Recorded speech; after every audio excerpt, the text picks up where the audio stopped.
Group 1 మెయిన్స్లో చాలా అవకతవకలు జరిగాయంటూ చాలామంది పిటిషనర్లు హైకోర్టుకు వెళ్ళడం జరిగింది. గతంలో సుప్రీంకోర్టు డివిజనల్ బెంచ్ నిరుద్యోగులకు సంబంధించి వీళ్ళకు అనుకూలంగా తీర్పు వచ్చింది. సో దానికి వ్యతిరేకిస్తూ డివిజన్ బెంచ్ కూడా వెళ్ళడం జరిగింది. సో ఈరోజు డివిజన్ బెంచ్ తీర్పు ఉంది. బట్ చివరి నిమిషంలో మళ్ళీ నెక్స్ట్ మంత్ ఫిబ్రవరి వాయిదా పడింది. ఇదే అంశంపై మనతో మాట్లాడడానికి చిక్కడపల్లి లైబ్రరీలో ఉన్న ప్రస్తుతం మనతో పాటు నిరుద్యోగ నాయకులు జనార్దన్ ఉన్నారు. ఎట్లా చూస్తున్నారు ఈరోజు తుది తీర్పు? చాలామంది వెయిట్ చేసిన పరిస్థితి, మరి చివరి నిమిషంలో నెక్స్ట్ మంత్కి పోస్ట్ పోన్ అయింది. ఎట్లా వస్తున్నారు? పోస్ట్ పోన్ అయినా ఇంకా 10 నెలలకు పోస్ట్ పోన్ అయినా ఏదైనా మాకే వస్తుంది. మరొకసారి ఇది పోస్ట్ పోన్ కాదు. ఎందుకంటే ఆర్గ్యుమెంట్స్ అయినాయి కాబట్టి, ఆర్గ్యుమెంట్స్ కాకుండా ఉంటే మేము బాధపడాల్సిన అవసరం ఉంటుండే. అందులో వాళ్ళకి ఈక్విటీ కూడా లేదు కాబట్టి దాని గురించి బాధపడాల్సిన అవసరం లేదు. ఈ కాంగ్రెస్ ప్రభుత్వం ఏదైతే 2 లక్షల ఉద్యోగాలు ఇస్తుందని చెప్పి ఇప్పటివరకు ఇవ్వకుండా మోసం చేసిందో, ఈ మోసాన్ని ఎండగడుతూ మేము ఫిబ్రవరి 4వ తారీఖు నాడు ఒక భారీ బహిరంగ సభను పెట్టుకుంటున్నాం. ఈ కాంగ్రెస్ పార్టీ మెడలుంచడం అనేటువంటిది ఖాయం. ఈ పార్టీ మమ్మల్నే కాదు బీసీలను కూడా మోసం చేసింది. రాజ్యాంగబద్ధంగా అది 50% ఇవ్వడానికి వీలవుతుందా లేదా అని ఆ రోజు హామీ ఇచ్చినప్పుడు తెలియదా? కపిల్ సిబాల్ వాళ్ళ పార్టీ, అభిషేక్ మను సింఘ్ వాళ్ళ పార్టీ. కాంగ్రెస్ అంటేనే న్యాయవాదులు ఉన్నటువంటి పార్టీ. ఆ రోజు తెలుసుకోకుండానే హామీ ఇచ్చిర్రా? ఈరోజు మేము చేస్తుంటే వేరే పార్టీలు మద్దతు పలకట్లేవని ఏదో చెప్తున్నారు. ఇవ్వకపోయినా మేము ఖచ్చితంగా మా పార్టీ పరంగా 42% సీట్లు ఇస్తామని చెప్పిర్రు. నువ్వు ఇచ్చినావు అనుకో, పక్కోడు బీఆర్ఎస్ వాడు ఇస్తాడు, బీఆర్ఎస్ వాడు ఇస్తే బీజేపీ వాడు ఇస్తాడు. ఇవాళ ఒక కులపోడు నిలబడితే ఇంకొక కులపోడు వస్తే కులం ఏకమవుతుంది కాబట్టి ఖచ్చితంగా ఆ కులపోడు నిలబడతాడు. ఎమ్మెల్యే అప్పుడు చూడట్లేమా?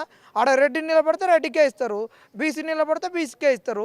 ఇలా బీసీలను మోసం చేసినావు, నిరుద్యోగులను మోసం చేసినావు, మహిళలను మోసం చేసినావు, రైతులను మోసం చేసినావు. ఇక నీ మోసాలు ఎన్ని రోజులు జరగవు.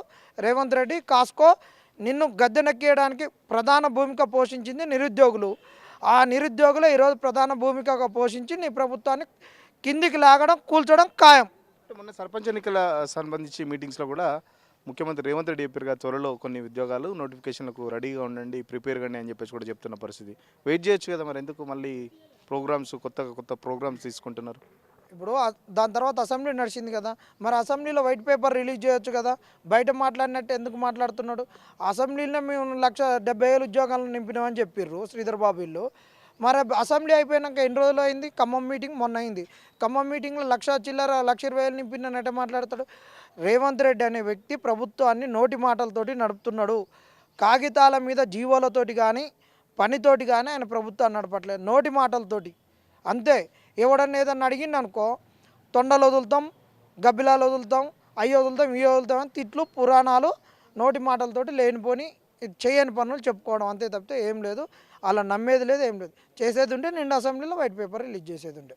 శ్రీధర్బాబు కూడా చాలా స్పష్టంగా చెప్పారుగా, అందరికీ గవర్నమెంట్ ఉద్యోగాలు సాధ్యం కావు, ప్రైవేట్ సెక్టర్లో కూడా మేము ఉద్యోగ ఉపాధి కల్పనకు సంబంధించి ఆ విధంగా కూడా కృషి చేస్తున్నాం అని చెప్పేసి, మరి దానికి సంబంధించి ఏమైనా ప్రైవేట్ ఉద్యోగాల కోసం ఏమైనా పోతారా మరి అట్లా ఏమైనా ఉంటే? 30 లక్షల ఉద్యోగాలు, 30 లక్షల మంది నిరుద్యోగులు, 30 లక్షల ఉద్యోగాలు గవర్నమెంట్ ఉద్యోగాలు ఇవ్వాలని నోడని అడిగిండా? ఆయన మేనిఫెస్టోలో రాసిండు కదా 2 లక్షల ప్రభుత్వ ఉద్యోగాలు. వాటి గురించి మాట్లాడమను. అవి నింపట్లేని అవి నింపినా కానీ ఖాళీలు ఉంటాయి. ఇంతమంది ఖాళీ ఉంటారు, 28 లక్షల మంది. వాటికి ప్రైవేట్ సెక్టార్లలో ఉద్యోగాలు తీసుకొస్తా అన్నాడు. వాటి గురించి ఎన్ని వచ్చినాయి, ఎన్ని నిధులు వచ్చినాయి, ఆయన ఐటీ సెక్టార్లో ఎన్ని వచ్చినాయి, ఎన్ని ఉన్నాయి, ఎంతమందికి ఆయన ఇచ్చిండు, ఎంతమందికి స్కిల్ ఎన్హాన్స్మెంట్ చేసిండు, స్కిల్ యూనివర్సిటీ నుంచి అనేది వైట్ పేపర్ ఆయన రిలీజ్ చేయాలి కదా. ఏదో ఇంతమందికి ఇవ్వలేము, నిరుద్యోగులందరూ ప్రభుత్వ ఉద్యోగాలు ఇంటికొకటి అడుగుతున్నారు అన్నట్టు మమ్మల్ని నిందించడానికి మాట్లాడిండు శ్రీధర్ బాబు. కాబట్టి శ్రీధర్ బాబు, నీ యొక్క పనితనం బాగలేదు, త్వరలోనే మీ అందరి భరతం పట్టడం ఖాయం. ఎట్లా ఉండబోతుంది? నిరుద్యోగ కవాతుకి సంబంధించి ఏమైనా పర్మిషన్ అప్లై చేశారా పోలీసులు? మరి మీకు పర్మిషన్ ఇస్తారనుకుంటున్నారా? ఎందుకంటే నిరుద్యోగులకు సంబంధించి ఈ మధ్యలో మెరుపు ధర్నాలు కూడా చేస్తున్న పరిస్థితి, మెరుపు ముట్టలు కూడా చేస్తున్న పరిస్థితి. సో ఎట్లా ఉంది ఇప్పుడు అశోక్ నగర్ల పరిస్థితి? కవాతు అని మేము పెట్టుకుంటే కాంగ్రెస్ వాళ్ళు ఏం చేసిరంటే తెలుసా, వీళ్ళు కవాతు పెట్టాల్సిందే, పర్మిషన్ ఇవ్వాల్సిందే. మనం కవాతులోకి కాంగ్రెస్ వాళ్ళు దూరాల్సిందే. చిక్కడపల్లి లైబ్రరీ కానించి అంబేద్కర్ స్టాచ్యూ వరకు విధ్వంసాన్ని సృష్టించి ఎవరైతే మాట్లాడుతున్నారో విద్యార్థుల మీద ఈసారి క్రిమినల్ కేసులు అయ్యేటట్టు చూసి చెయ్యాలి అని వాళ్ళు చెప్తున్నారు. గతంలో కూడా మేము బండి సంజయ్ వచ్చినప్పుడు GO29 గురించి కొట్లాడేటప్పుడు చుట్టుపక్కల ఉన్నటువంటి పోలీస్ స్టేషన్లలో ఫోర్స్ఫుల్గా పిక్ పాకెటర్స్ను వదిలిపెట్టి అక్కడ ఒక విధ్వంసం సృష్టించాలని చేసిండు. అదే విధ్వంసం సృష్టించాలని చేసిండు. నేను వెళ్ళను అని బండి సంజయ్ అన్నాడు. నాకు వీలు కావట్లేదు, నా వల్ల కావట్లేదు, పోరగాళ్ళు నన్ను గుంజుకొచ్చురు, నేను ఉదయం నుంచి టిఫిన్ చేయలేదు, నాకు 2 స్టంట్లు ఉన్నాయని ఆ రోజు నన్ను ఎక్కించురి, లోపలికి ఎక్కించురి. అందులో శ్వాస పీల్చుకుంటూ వీళ్ళ మీద కేసులు కాకుండా సెక్రటరియట్ కాడికి వస్తారని చెప్పిర్రు. సాక్షాత్తు కేంద్ర మంత్రే చెప్పిండు ఇందులోకి కాంగ్రెస్ వాళ్ళు దొంగల్ని వదిలిరని. ఇప్పుడు కూడా కవాతులోకి కాంగ్రెస్ దొంగలు కత్తులు పట్టుకొని వస్తారు. కాబట్టి అలాంటి యొక్క విధ్వంస చర్యలకు మేము అవకాశం ఇవ్వదలుచుకోలేదు. అందుకనే మేము ఒక శాంతియుతంగా ఇందిరా పార్క్ దగ్గర భారీ సంఖ్యలో 1,00,000 మందితోటి మేము సభ పెట్టుకుంటాం. ఇందిరా పార్క్ దగ్గర జూన్లోనే ఒక 10,000 మందితోటి పెట్టినా ఆ విధంగా పెట్టుకుంటాం. ఎందుకంటే కాంగ్రెస్ వాళ్ళు మొన్న ఓడియన్ థియేటర్ కాడికి వచ్చినప్పుడే దానికన్నా ముందు రోజు మేము మెరుపు ధర్నా చేసినప్పుడు అందులో సంఘ విద్రోహ శక్తులు వచ్చినాయి అన్నాడు. సంఘ విద్రోహ శక్తులు ఏమొచ్చినాయి? కాంగ్రెస్ వాళ్ళకి ఇది బాగా తెలుసు. తెలంగాణ ఉద్యమంలో కూడా ఇందులోకి నక్సలైట్లు వచ్చారు, వాళ్ళు వచ్చారు, వీళ్ళు వచ్చారు అని చెప్పారు. కాబట్టి ఈరోజు మమ్మల్ని కూడా ఏదో రకంగా చిత్రీకరించి చేయాలనుకున్నారు. కాబట్టి ఆ కవాతులో విధ్వంసం వాళ్ళు చేసి మా నెపాన్ని మా మీదికి నెట్టి క్రిమినల్ కేసులు పెట్టి ఇక ఉద్యమాన్ని అణచివేయాలని చూస్తున్నారు. కాబట్టి మేము కూడా శాంతియుతంగా కాంగ్రెస్ వాళ్ళు తిప్పిన కత్తిని వాళ్ళకే తిప్పి ఏంది వాళ్ళు కత్తెర లేకుండా అడ్డం తిరిగిన పిండాన్ని లోపల కట్ చేసేటోళ్ళు కాంగ్రెస్ వాళ్ళు. కాబట్టి మేము కూడా వాళ్ళు వేసినటువంటి ఎత్తులకు పై ఎత్తులు వేసే మేము ముందుకు పోతున్నాం. అవన్నీ సాగవు. మమ్మల్నే కాదు, వేరేటోళ్ళు ఏ ఉద్యమాలు చేసినా మీరు ఈ విధంగా అందులోకి దొంగలను దూర్చి విధ్వంసాలు సృష్టించి వాళ్ళ మీదకి నెట్టొద్దని కాంగ్రెస్ వాళ్ళకి ఒక హితవు పలుకుతున్నాం. ఎట్లా ఒకవేళ ఫిబ్రవరి 5th కూడా డివిజన్ బెంచ్కి సంబంధించి మీకు అనుకూలంగా తీర్పు రాకపోతే ఎట్లా ఉండబోతుంది భవిష్యత్తు కార్యాచరణ ఏంటి అసలు? ఇంకా అది కోర్టు నిర్ణయించాల్సింది. ఏది వచ్చినా రాకపోయినా మా ఉద్యమం ఆగదు. రాహుల్ గాంధీ ఇంటి ముంగట ధర్నా ఉంటుంది. మీరు చెప్పండి, ఎట్లా ఉంది పరిస్థితి? ఇప్పుడు దాదాపు 2 లక్షల ఉద్యోగాలు ఇస్తామని చెప్పారు కాంగ్రెస్ పార్టీ మేనిఫెస్టోలో పెట్టారు. అదేవిధంగా నిరుద్యోగ భృతి ఇస్తామన్నారు. ఇలా ఇవ్వకుండా మాట మార్చి రోజుకొక మాట గంటకు మాట గడియకు మాట మాట్లాడుతుంది కాంగ్రెస్ ప్రభుత్వం. దానికి సంబంధించి మేము ఇప్పుడు మొన్న నిండు అసెంబ్లీ సాక్షిగా కూడా మేము ఉద్యోగాలు ఇవ్వలేమని చెప్పడం జరిగింది.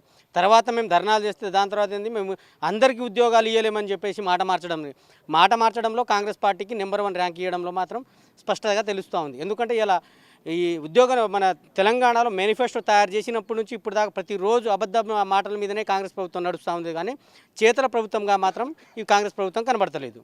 అదేవిధంగా ఇవాళ డిఎస్సిలో కానీ, ఎస్ఐపిసిలో కానీ, పవర్ సెక్టార్లో కానీ, తర్వాత ఇరిగేషన్ డిపార్ట్మెంట్లో కానీ, ఫారెస్ట్ డిపార్ట్మెంట్లో కానీ, ఇవాళ విఆర్ఏలు కానీ, జీపీఓలు కానీ ఇవాళ అన్ని ఉద్యోగాలు ఖాళీలు ఉన్నా కూడా ఇవాళ ఉద్యోగాలు ఇవ్వని పరిస్థితి కనబడతా ఉంది. అదేవిధంగా మాకు ఇంకా ఖాళీలు గుర్తిస్తామని చెప్పి శాంతకుమార్ కమిటీ పెట్టారు. ఆ కమిటీ ఎడిపోయింది. 2 నెలలు అన్నారు. కాలయాపన చేయడంలోనే ప్రభుత్వం ముందుకు పోతా ఉంది తప్ప ఉద్యోగాలు ఇచ్చేమో. అదేవిధంగా జీపీఓ ఉద్యోగాలకు సంబంధించి నోటిఫికేషన్ ఇచ్చింది, ఆర్థిక శాఖ నుంచి క్లియరెన్స్ ఇచ్చింది. దాంట్లో ఒక విఆర్ఏ సంఘాలతోని డబ్బులు తీసుకొని వాళ్ళు ఉద్యోగాలు భర్తీ చేశారు. మిగతా ఉద్యోగాలు ఉన్నా కూడా ఇప్పుడు దాకా భర్తీ చేయట్లేదు. అంటే అర్థం ఏంటి? అంటే ఉద్యోగాలు ఇచ్చే పరిస్థితి అంటే వీళ్ళకు ఉద్దేశం ఉందా లేదా అన్నట్టు స్పష్టంగా అర్థమవుతా ఉంది. అదేవిధంగా డిఎస్సికి కూడా ఎప్పుడో 5,000 ఇస్తాం, 6,000 ఇస్తామని చెప్పారు. అప్పటి నుంచి మళ్ళీ ఈ మధ్యలో ఖాళీ ఉన్నాయి. మొత్తం దాదాపు 30,000 పోస్టులు డిఎస్సి ఖాళీ ఉంటే 5,000, 6,000 ఇస్తామంటున్నారు. మళ్ళీ వాళ్ళ లెక్కల ప్రకారమే 14,000 నుంచి 20,000 దాకా ఎస్ఐపిసి పోస్టులు ఉన్నాయన్నారు. ఆ పోస్టులు కూడా ఇస్తలేరు. అదే ఎందుకు ఇస్తలేరు వీళ్ళు? దేనికోసం ఇంత రోజు కాలయాపన చేస్తూ ఉన్నారు? అంటే నిరుద్యోగులు మోసం చేయడమే కదా. అంటే మేమేదో చెప్తాం, వాళ్ళు నమ్ముతారు అని చెప్పేసి ఉద్దేశంతోనే కాంగ్రెస్ పార్టీ పోతూ ఉంది. మా నిరుద్యోగులను నోట్లో మట్టి కొడతా ఉంది. మాకు ఉద్యోగాలు ఇచ్చే పరిస్థితి అయితే కాంగ్రెస్ ప్రభుత్వంలో కనబడతలేదు. కాబట్టి బరాబర్గా ఈ ఇప్పుడు వచ్చే ఈ మున్సిపల్ ఎన్నికల్లో కానీ, స్థానిక సంస్థల ఎన్నికల్లో కానీ కాంగ్రెస్ పార్టీకి బుద్ధి చెప్తాం. రేపు మీరు 5వ తారీఖులో ఒక జనవరి 26కు ఏదో ప్రకటన చేయకపోతే 2 లక్షల ఉద్యోగాలకు సంబంధించి మళ్ళీ మేము 5వ తారీఖు మేము మెరుపు ధర్నా, 4వ తారీఖు మళ్ళీ పెద్ద ధర్నా ఉంది, మహాధర్నా. ఆ ధర్నా కార్యక్రమం తర్వాత కూడా మీరు స్పందించకపోతే బరాబర్గా మళ్ళీ మెరుపు ధర్నాలు తెలంగాణలో స్టార్ట్ అవబోతుంది. గ్రౌండ్ స్థాయి నుంచి స్టార్ట్ చేస్తాం. రేపటి నుంచి మేము వివిధ జిల్లాలకు సంబంధించి కూడా ఆ ధర్నాకు సంబంధించి గ్యాదరింగ్ ప్రాసెస్ కూడా స్టార్ట్ చేయబోతున్నాం. చాలా క్యాబినెట్ సమావేశాలు జరుగుతున్నాయి, చాలా అంశాలు చర్చకు వస్తున్నాయి. బట్ నిరుద్యోగుల అంశం అయితే అసలు పట్టించుకున్న పాపన పోలేదు. ఎట్లా వస్తున్నారు మీరు? ఏరు కోరి తెచ్చుకున్న ప్రభుత్వం కనీసం క్యాబినెట్లో కూడా అసలు నిరుద్యోగులకు సంబంధించి అంశం ఒక్కసారి కూడా చర్చకు రానియట్లేదు. ఎట్లా వస్తున్నారు? అసలు క్యాబినెట్ కాదు, ఉస్మానియా యూనివర్సిటీ 2 సార్లు వచ్చిండు ముఖ్యమంత్రి. ఆ ఉస్మానియా యూనివర్సిటీకి ఎన్నో నిజాలు నమ్మబలికిండు. ఏంటండి, నేను అసలు ఏ ముఖ్యమంత్రి రాలేదు ఉస్మానియా యూనివర్సిటీకి, అలాంటిది నేనే వచ్చిన ఉస్మానియా యూనివర్సిటీకి.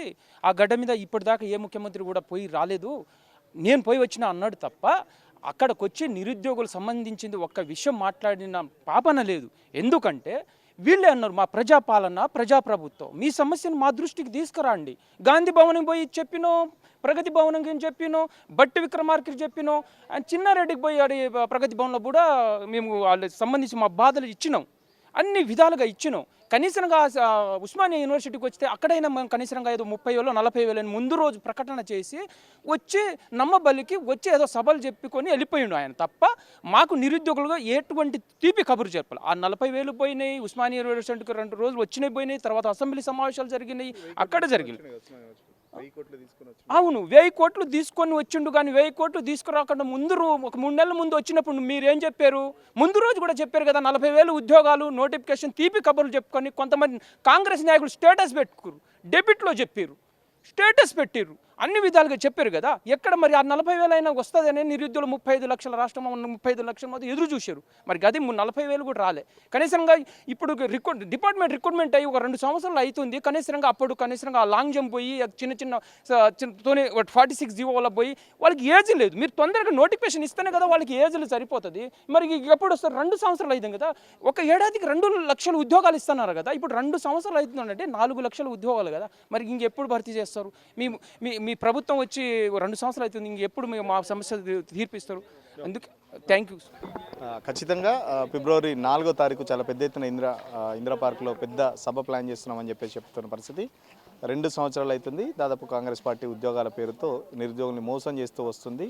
సో ఖచ్చితంగా కాంగ్రెస్ పార్టీకి బుద్ధి చెప్పేందుకు చాలా పెద్ద ఎత్తున సభ కూడా ప్లాన్ చేస్తున్నామంటూ చెప్తున్న పరిస్థితి. సో ఏదైతే గ్రూప్ 1 సంబంధించి మెయిన్స్కి సంబంధించి ఈరోజు తీర్పు రావాలి, బట్ ఫిబ్రవరి 5కి పోస్ట్పోన్ అయింది. సో తీర్పు ఎలా వచ్చినా దానికి సంబంధించి మా పోరాటం ఒకవేళ మాకు వ్యతిరేకంగా వచ్చినా కూడా సుప్రీంకోర్టులో కూడా వెళ్ళి అవసరమైతే గ్రూప్ 1 మెయిన్స్కి సంబంధించి గ్రూప్ 1 మెయిన్స్లో మొదటి నుంచి చెప్తున్నాం చాలా వరకు అన్యాయం అక్రమాలు జరిగాయి. సో దానికి సంబంధించి మా పోరాటం కొనసాగుతుంది. మరోపక్కన జాబ్ క్యాలెండర్ 2 లక్షల ఉద్యోగాలకు సంబంధించి కూడా మా పోరాటం ఇంకా ఉధృతంగా చేస్తామని చెప్పేసి నిరుద్యోగ చేసి నాయకులు చెప్తున్న పరిస్థితి. వీడియో జర్నలిస్ట్ సతీష్తో సురేష్, తొలి వెలుగు కోసం. అసలైన తొలి వెలుగు. ఫాలో వాట్సాప్ @తొలి వెలుగు అఫీషియల్.